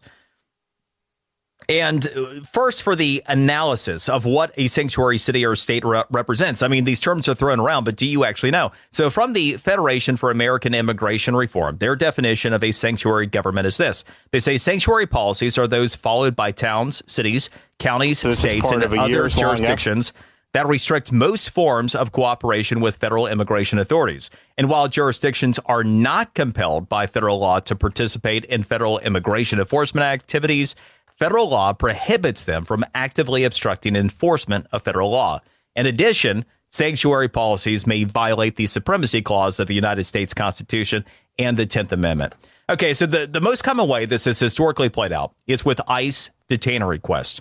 Sanctuary cities and states, they don't comply with ICE detainer requests when illegal immigrants are in custody of a sanctuary government. Often detainers are issued when illegal immigrants are to be released from detention, often from a prison or jail, but then the sanctuary governments ignore those requests and then release the illegal immigrants back into society after the detention. Some have even gone as far as to intentionally sneak illegal immigrants out of detention facilities to avoid ISIS efforts to deport criminal illegal immigrants. Now, there are 11 states that are sanctuary states under that definition: California, Colorado, Connecticut, Illinois, Massachusetts, New Jersey, New York, Oregon, Rhode Island, Vermont, and Washington. And then you also have the District of Columbia, which is always ironic when you have a federal law being violated in the District of Columbia. But nevertheless, they are a sanctuary district. As it pertains to IDs and driver's licenses being issued to illegal immigrants, here's the reality on the ground. All sanctuary states are complicit in issuing IDs to those who are here illegally. However, not all issuing states are sanctuary states. You actually have 18 states that have policies in place that allow for those lacking legal status in this country to have a state-issued ID and or driver's license. In addition to the 11 sanctuary states that have these policies in place, so too do 7 non-sanctuary states: Delaware, Hawaii, Maryland, Minnesota, New Mexico, Nevada, Utah, and Virginia. And you notice there's even one bright red state that's among that list in Utah, 2 additional swing states in Nevada and Virginia. And the motivation for the policy is allowing for the illegal immigrants to have those IDs and even licenses and sanctuary locations. That might be clear. But how or why is it happening elsewhere? Every state's law is a little bit different, but the one common thread between them all was how it got started in the first place. It actually goes back to a Washington state law that was passed in 1993 that allowed residents to obtain driver's licenses with proof of residency in lieu of a social security number. That is another piece of the puzzle I'll bring to you next and take your calls. Brian Mudd in for the great one, Mark Levin. Mark Levin, the thunder on the right. Call in now, 877-381-3811. This is part of a years-long effort for us to help do what the federal government has refused to do, which is to actually defend this country's borders. Yeah, Florida Governor Ron DeSantis talking about deploying more troops to the southern border from Florida today. Brian Mudd in for Mark Levin. Great one is at CPAC, back with us on Monday. But on Sunday night, you will have new content from the great one, a brand new Life, Liberty, and Levin. You should always have your DVR set up 8 o'clock Eastern, Fox News Channel Sundays, so you never miss it. Even if you catch it live, go ahead and hit it on the DVR just in case. It's going to be a great show. Guest on Sunday, Peter Schweitzer and John Yoo. I've been talking about the scam artist that is Joe Biden on tonight's show. The Russian policy and all the new sanctions that are not effectual. What he could do if he really wanted to end the war in Ukraine. How the money flowing into Ukraine is questionable at best.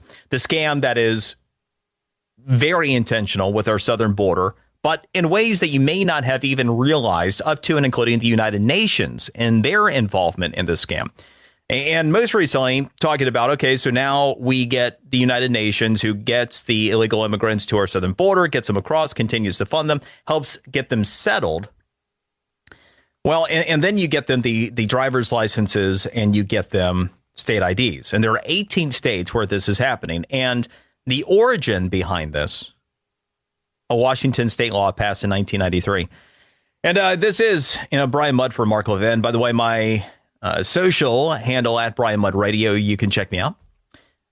I host the Brian Mudd Show, hubbed out of WJNO in West Palm Beach. You can catch my podcast, The Brian Mudd Show podcast, and it is truly an honor and a pleasure to be here with you. Always love the opportunity. So let's talk about this a little bit. 93, Washington State, they passed a law that allowed driver's licenses without proof of a social security number. All you needed was proof of residency. So this could be done with home utility bills issued in the name of a person seeking a driver's license, for example. So effectively, if an illegal immigrant were to, say, rent an apartment and then establish utilities, that's all they would need to apply for a driver's license in that state. And that pretty much became the basis for what you see in the other 17 states where this is the thing.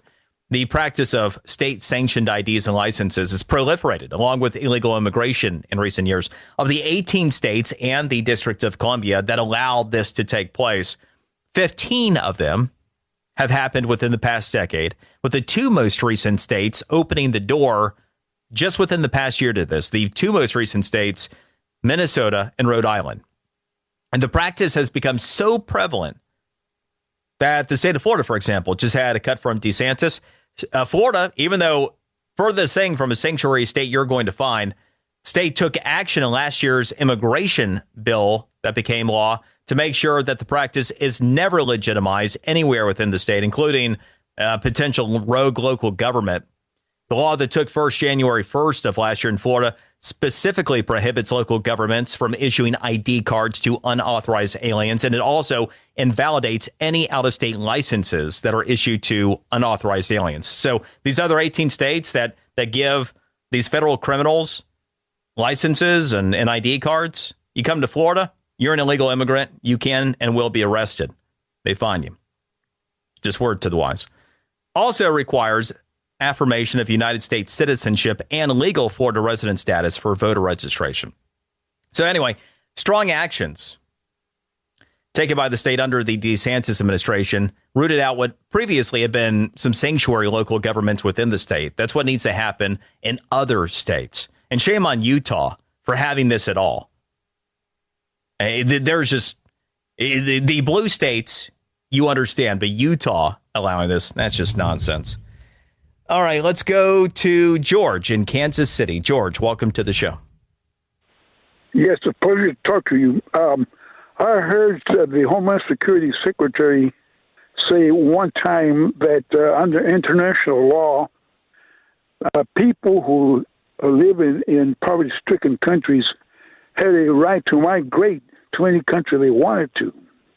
And I wanted to know if we are part of the international law body, if this is true or not. If it's true, then you know what? We're in a lot of trouble.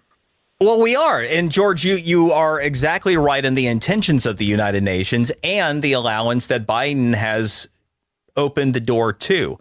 No, you cannot just come from any country around the world into the United States legitimately as an asylum seeker. The courts in this country will not find that so. We do still adhere to the asylum law, which means that you are fleeing a country. You're fleeing the persecution of a country. And this is the first thing that most people seemingly walk right past in trying to understand this. You have to determine that the government was basically out to get you. That has to be done in a court of law. You're not legitimate. You are not a legitimate, refugee unless that is established. No matter the circumstances, in any country around the world. That's first and foremost. But yes, the UN, as part of their open borders policy, yeah, sure, they want to bring in everybody from around the world. As I've laid out, they're helping facilitate that. Joe Biden has allowed that through the open door policy, the open border policy. What Biden has specifically done is he's isolated a handful of Latin American countries, impoverished Latin American countries, that he said, well, they're okay. Yeah, this is not in accordance with our asylum law and international asylum law, which means that as soon as you leave the country that you are under persecution from, that's where you declare asylum. He has granted a few Latin American countries that distinction as well. Now, it's an executive action. It runs counter to what the asylum law is in the United States. So that in and of itself is an unconstitutional action taken by him. But again, you get all these people to our southern border, they say asylum, and then because of the abuse in our system, they have to go through this whole process before it ever is determined that officially that they're not legal. And because most of them know exactly what they're doing, they know they're just scam artists that are taking advantage of the system. They never show up for court dates. The overwhelming majority of these people never show up for court dates. And then the majority that do are deemed by the courts not to be legitimate. Surprise, surprise. And so the scam goes on. But yeah, the UN, absolutely. They do have that policy. They do have an open borders agenda. They are using your tax dollars to help facilitate all of this into this country. And they have the most aggressive plan underway right now that they have ever had in doing this. Let's go to Alan in New York. Alan, welcome to the show. Hi, thanks for having me on. You bet. Hey, I you bet. It's good to talk to you, Alan. Thank you. I just want to make a quick comparison between George Santos and Joe Biden. The comparison is the internet. Had the internet been public 25 years earlier, we would never hear about Joe Biden with all his lies and his plagiarism. he would have been off the radar. He would have been a ghost. The only reason why George Santos got busted is because of the internet. Yeah, I mean, look, I'm, regardless, there are some similarities there. It's the reason I referenced Santos as a scam artist in the open of the show is, the effort to get Santos out once he was exposed to have been a fraud for how he made representation and then also used the campaign funds and everything else, of which there's no contest to at this point. There really is a, no distinction with Joe Biden. Either. And so that you can have one that is so clearly a fraud, but another who is as well, but he's president of the United States. And we just, give him a pass because, well, he's Joe Biden. He's president of the United States. That is the bigger travesty that has been occurring and is allowed by your godless souls and slanderous news media to persist. Let's go to Adam in New York City. Adam, welcome to the show. Yes, good evening, sir. I think what has gone before with the UN funding them and so on and so forth, debit cards, that's rhetoric at this point. What we need to do, I think, the most critical thing is to be able to have a means of solidly and permanently identifying these individuals come across to the ports of entry.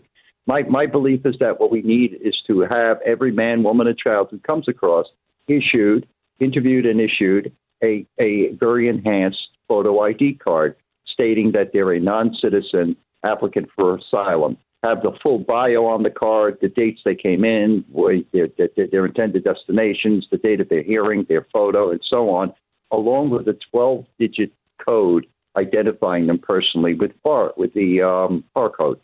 I think also what we need to do is at that point of having the card made, you give them a sheet of paper in their own language. We have the capability of doing that in the government. We have 500 different languages they can use. Explain to them their rights and obligations as coming into the country, that if they lose this card and they don't carry it in public, that they could be conceivably deported. I mean, this is my point of view. Well, Adam, you have a very well thought out idea here and everything. I mean, that's all nice, good and well. I mean, I guess my question is, why would you want it to persist at that level to begin with? See, there's a really easy way to fix this. Donald Trump actually did. It was called the Remain in Mexico policy. Wouldn't you rather they just remained in Mexico until and unless they can prove they're legitimate?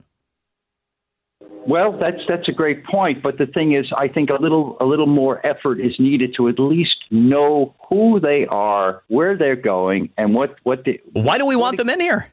Why do we want people who could be from anywhere in here, regardless of if we could, reasonably ID and spend even more money? By the way, you know what I don't actually want is to spend even more of our money to come up with this elaborate system that you're talking about that then we have to pay to implement and then also pay to track. I am tired of wasting all this money. And, you mentioned the UN thing is rhetoric at this point. I mean, OK, fine. It's our money.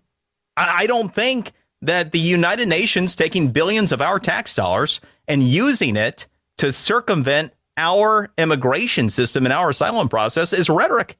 I think that's your money. I think that's my money. I think that's our tax dollars every single day that we work our butts off for that is going to undermine this country. So, no, I mean, your heart is in the right place, I think. It's a very well thought out idea. But no, freaking remain in Mexico. That fixes the problem. All Joe Biden needs to do to fix this freaking problem is remain in Mexico. Put the Trump order back in place. This isn't even a question. It's something that's gone through the court system. It's something that's been litigated. Remain in Mexico, build the wall. Problem solved. Imagine that. Let's go to Sandra in New Jersey. Sandra, welcome to the show. Oh, good evening. Thank you for taking my call.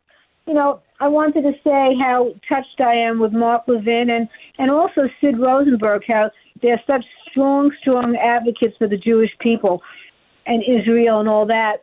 And then I think about events, and I just had a big event for Dick Morris at the Women's National Republican Club. And I'm thinking, boy, would I love to have Mark Levin and Sid Rosenberg together and have a big event with them together. Yeah, there you go. WABC's Sid as well. Yeah, good Good guy. No, that said, he actually did sports radio here in South Florida for a time as well. All right, let's go to Mike in Detroit. Mike, welcome to the show. When it comes to these sanctions, the 500 sanctions, this is more the political theater of the absurd. You know, the real sanctioning that's going on right now is this administration sanctioning the American people when it comes to fossil fuels to make us suffer long and hard enough to accept a new Green Deal. And also, as a result, we're funding the war in Ukraine for Putin. This is absolutely mind-boggling to me. I mean, this is a domestic enemy that we've never seen before. No, you're right. I mean, and that's well said. It is exactly what my point has been in establishing the scam artist that is Joe Biden on the Russian policy. Again, if you missed the first hour of the show, go back and check out the podcast. I will walk you through how it is an elaborate scam and how not a single one of the sanctions actually matters and how Russia is richer than ever before. And by the way, you're paying for it. Yes, you're still paying for Russian energy. You probably just didn't realize it. And then the scam of the border, much of which you knew, but then some of the more elaborate details that have come into play, even as recently as the past month with the United Nations. Good times, right? I'm Brian Mudd, and for the great one, Mark Levin.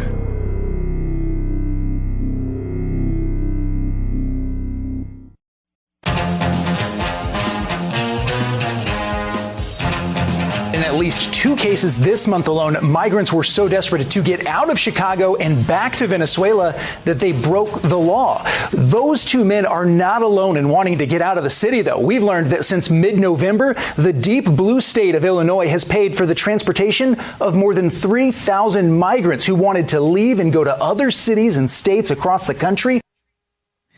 Isn't that fun? Fox's Garrett Tenney there on the report. I mean, I do get a kick out of hearing, hey, guess what? The illegal immigrants are breaking the law. Yeah, you don't say. The people whose first act of coming here is not legitimate. They tend to break more laws once they get here. Who knew? Who knew? It's shocking. But anyway, I mean, aside from that, you can't make this stuff up. Apparently, Chicago now is such a rat hole that even the illegal immigrants don't want to be there.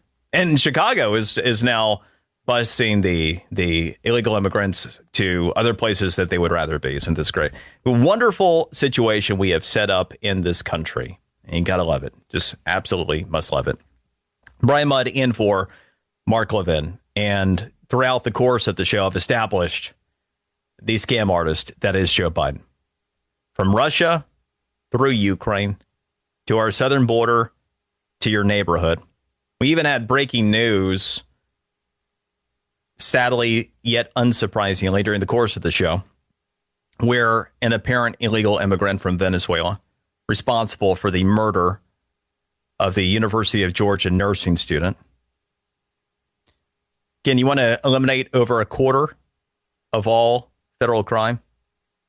Get rid of the illegal immigrants. And yes, almost every asylum seeker is an illegal immigrant. They're migrants only in the literal definition. You can use all these PC terms and try to be politically correct. A spade is a spade. There's right and there's wrong. There are 2 sides to stories. There's one side of facts. And enough is enough.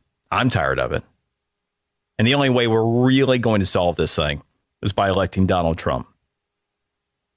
By the way, on that note, yeah, you got the South Carolina primary tomorrow. I mean, I know some people have been talking about that today. And South Carolina, I can't get excited about it at all. It's going to be an old-fashioned butt whipping. I mean, there's just really nothing to talk about there. So, yeah, I mean, it happens tomorrow, whatever. You know what the result is going to be. You know what the results of the Republican nomination process is going to be. But then you also have the festivities in Fulton County as well. That continues to be fun. A couple Thursdays ago, the hearing with Willis and Wade, that was like legal rubbernecking. And now we find out the phone records contradict what they said under oath. They have more legal jeopardy in Fulton County than I think Trump does anymore. Anyway, have a wonderful weekend. Mark back with you on Monday. Always a pleasure being with you. Brian Mudd in for Mark Levin.